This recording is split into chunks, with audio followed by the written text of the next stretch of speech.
இந்த மிஸ்டேக் பண்ணீங்கன்னா உங்கள் எலுமிச்சை செடியில் பூ பூக்கும், ஆனால் காய் நிற்காது. ரீசெண்டாக நமக்கு ஆர்கே எலக்ட்ரானிக்ஸ்லேருந்து கூப்பிட்டுருந்தாங்க. இது மாதிரி அவங்க வீட்டில் இருக்கிற எலுமிச்சை செடியில் பூ பூக்குது, ஆனால் காய் நிற்கலை, என்ன பண்ணலாம் சொன்னாங்க. நம்மளும் போய் பார்த்தோம். பார்த்ததில் என்ன தெரிஞ்சு அப்படின்னா, பிளான்ட்டுக்கு ஏற்ற மாதிரி பாட் சைஸ் இல்லை. அது மட்டும் இல்லாமல் மண் பார்த்திங்கன்னா ரொம்ப இறுகி போயிருக்கு. அதனால் வேருக்கு காற்று போக மாட்டேங்குது. அதனால் பூ பூக்குது, ஆனால் காய் நிற்க மாட்டேங்குது. பாட்டிங் ரீமிக்ஸ் பண்ணுறதுக்கான கொட்டேஷன் கொடுத்தோம். கொட்டேஷன் அவங்க அக்செப்ட் பண்ணோடனே நம்ம நெக்ஸ்ட் ப்ராசஸை ஸ்டார்ட் பண்ணிட்டோம். அது நீங்கள் நினைக்கிற மாதிரி ரொம்ப ஈஸியாக இல்லைங்க, ரொம்ப கஷ்டமாக இருந்துச்சு.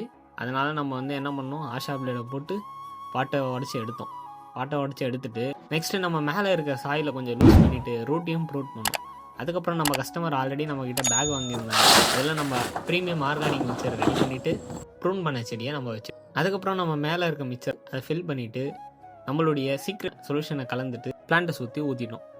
அதுக்கப்புறம் மிச்சம் இருந்த சொல்யூஷனை மேலே தெளித்து விட்டுட்டு கஸ்டமர்கிட்ட அதை நீங்கள் எப்படி பராமரிக்கணும்னு சொல்லிட்டு நம்மளும் கிளம்பிட்டோம். இது மாதிரி உங்கள் தோட்டத்துக்கும் ஏதாச்சும் உதவி தேவைன்னு மறக்காமல் எங்களை காண்டாக்ட் பண்ணுங்கள். உதவி செய்ய நாங்கள் தயாராக இருக்கோம்.